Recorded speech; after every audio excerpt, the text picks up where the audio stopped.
So it's Christmas night. Yes. And they had a wonderful Christmas. And then apparently they all went out to a family friend's house and they had dinner. Then they came back home. I think they said around 9 p.m.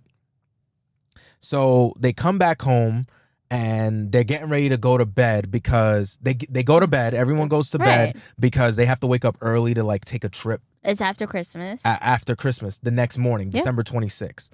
So at 5:52 a.m., Patsy Ramsey, the mom, calls 911 in a frantic panic. And she says, word for word, "We have a kidnapping. Hurry, please. There's a note left and our daughter is gone." So she explains that she woke up in the morning, walked downstairs, and discovered a 2.5-page ransom note on the staircase. 2.5?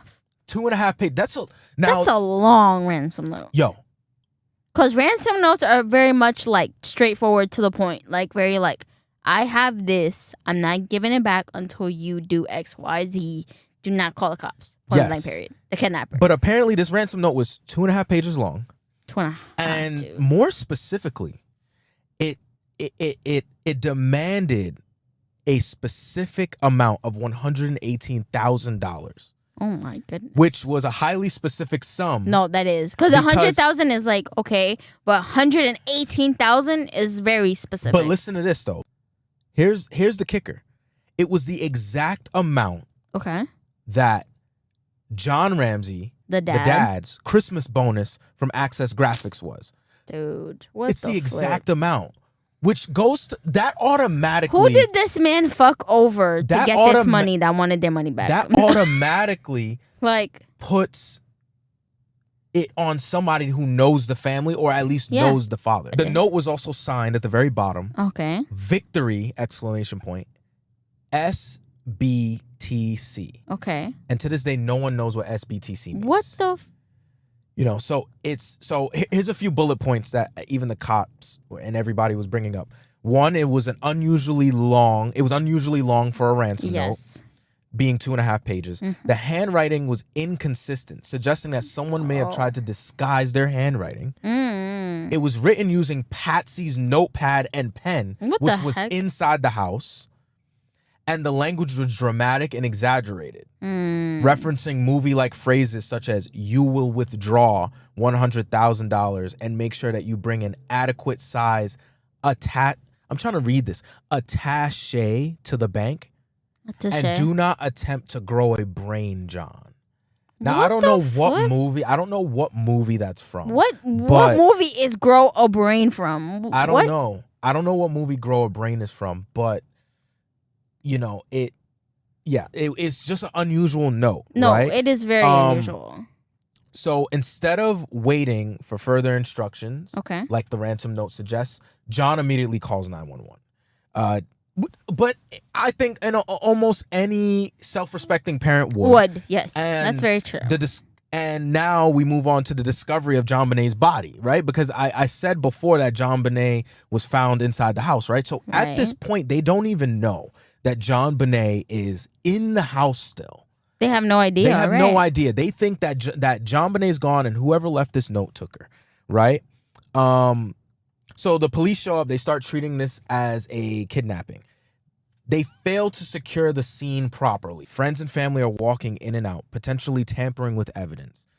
7 hours later, rookie mistakes, at 1:05 p.m., Detective Linda Arndt, I'm sorry if I'm pronouncing her name wrong, told John Ramsey and his friend Fleet White to search the house, which, in my opinion, 7 hours is too long to not search the house. Within minutes, John Ramsey made the horrific discovery of JonBenét's lifeless body found in the wine cellar in the basement. She was wrapped in a white blanket with duct tape over her mouth and a garrote, which is like a strangulation device, around her neck. So autopsy reveals that JonBenét died from asphyxiation, which is caused by strangulation. Yep.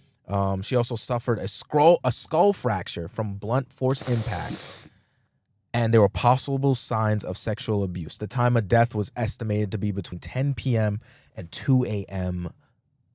So 10 p.m. Christmas night and Mm-hmm. 2 a.m. the morning that she was reported missing. What time did the mom call the cops? She Do you called remember? at 5 a.m. because that's when she found the note. Because Because that's when they woke up.